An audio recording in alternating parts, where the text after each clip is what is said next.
À contre-courant du reste de l'Europe, l'Italie vient d'abaisser l'âge de départ en retraite à 62 ans au lieu de 67 ans.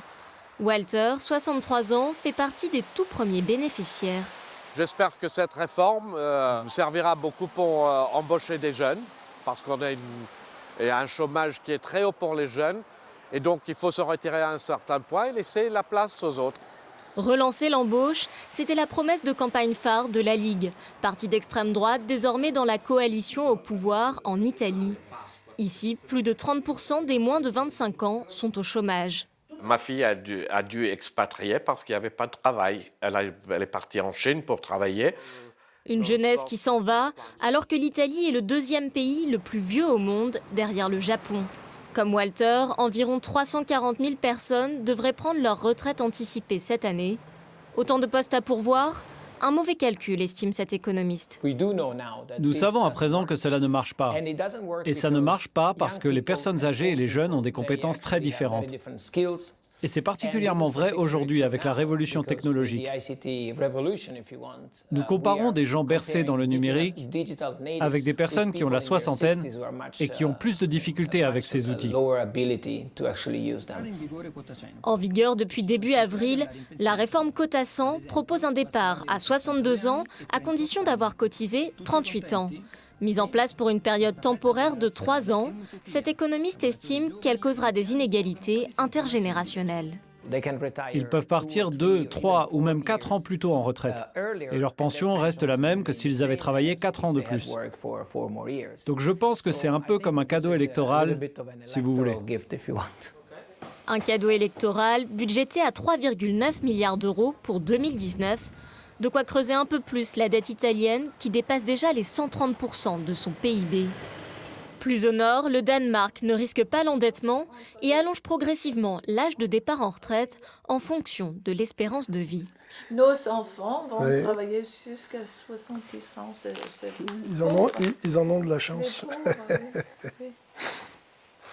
Ça ne peut pas être vrai que les gens travaillent jusqu'au dernier jour et ils meurent 6 mois après parce qu'ils sont tout à fait usés pendant les dernières années et ils ont été obligés de rester au travail.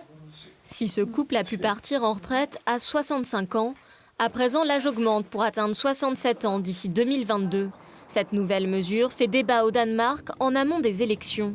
Xavier, installé ici depuis 38 ans, soutient le Parti socialiste qui propose plus de flexibilité. La réforme, elle est appliquée en ce moment. Elle est progressive, on partira de plus en plus tard en retraite. Pour vous, qu'est-ce qui serait le plus important ? De partir en retraite quand on a envie. Mais bien sûr, il faut financer tout ça et c'est ça qui est compliqué. Au Danemark, les retraités touchent une pension de base issue des impôts et une autre par capitalisation obligatoire, la complémentaire professionnelle, en fonction de leur cotisation.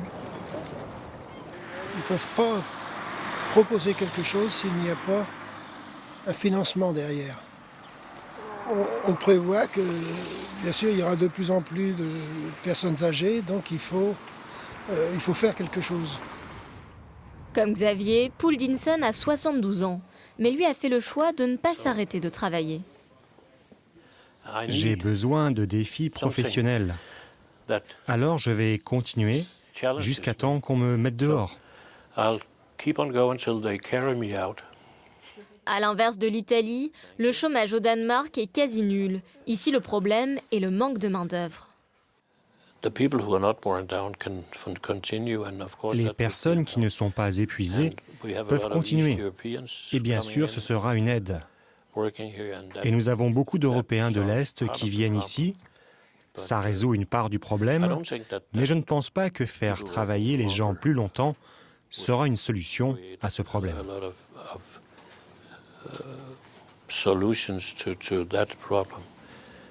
Avec presque 20% de plus de 65 ans, la pression démographique s'accroît sur les généreuses prestations sociales danoises. Libéraux et socialistes s'affrontent sur la question des dépenses publiques en amont des élections. Prévu le 5 juin, ce scrutin national éclipse le débat des européennes.